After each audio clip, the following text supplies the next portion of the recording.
ఖరీఫ్ 2026 సీజన్లో పంటల బీమా పథకాల అమలును సమర్థవంతంగా నిర్వహించి అర్హులైన ప్రతి రైతు నిర్ణీత గడువులోపు పంటల బీమాలో నమోదు అయ్యేలా అధికారులు ప్రత్యేక చర్యలు చేపట్టాలని జిల్లా కలెక్టర్ హిమాంశు శుక్లా ఆదేశించారు. బుధవారం కలెక్టరేట్లోని తన ఛాంబర్లో పంటల బీమా పథకాల అమలుపై జిల్లా స్థాయి పర్యవేక్షణ కమిటీ సమావేశాన్ని జిల్లా కలెక్టర్ హిమాంశు శుక్లా నిర్వహించారు. ఈ సందర్భంగా జిల్లా కలెక్టర్ మాట్లాడుతూ పంటల బీమా పథకాల ముఖ్య ఉద్దేశాలు, రైతులకు కలిగే ప్రయోజనాలు, నమోదు విధానం, చివరి తేదీలు, ప్రీమియం వివరాలను ప్రతి గ్రామంలోని రైతులకు విస్తృతంగా తెలియజేయాలని అధికారులకు సూచించారు. గ్రామ వ్యవసాయ సహాయకులు, వ్యవసాయ విస్తరణ అధికారులు, సంబంధిత శాఖల అధికారులు సమన్వయంతో పనిచేసి అర్హులైన ప్రతి రైతు నిర్ణీత గడువులోపు పంటల బీమాలో నమోదు అయ్యేలా చర్యలు చేపట్టాలని ఆదేశించారు. ఈ సమావేశంలో జిల్లా వ్యవసాయ అధికారి పి సత్యవాణి, జిల్లా ఉద్యానవన అధికారి కె అనురాధ, నాబార్డు జిల్లా అభివృద్ధి అధికారి డాక్టర్ బాబు, లీడ్ జిల్లా మేనేజర్ మునిశేఖర్, జిల్లా ప్రణాళిక అధికారి Lakshmi Narasimhulu, irrigation superintendent engineer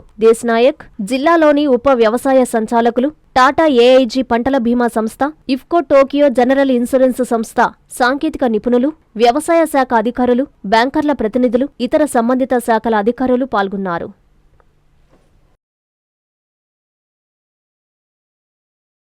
Narayana educational institutions Nellore NEET 2025లో కేవలం నెల్లూరు నారాయణ మెడికల్ అకాడమీ నుండి జాతీయ స్థాయి ఓపెన్ కేటగిరీలో 1000 లోపు 9 ర్యాంకులు సాధించడంతో పాటు 397కు పైగా మెడికల్ సీట్లు సాధించి మరే ఇతర విద్యా సంస్థలు అందించలేని ఉత్తమ ఫలితాలు అందిపుచ్చుకున్నారు.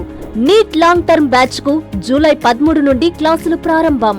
సంప్రదించండి నెల్లూరు నారాయణ మెడికల్ అకాడమీ.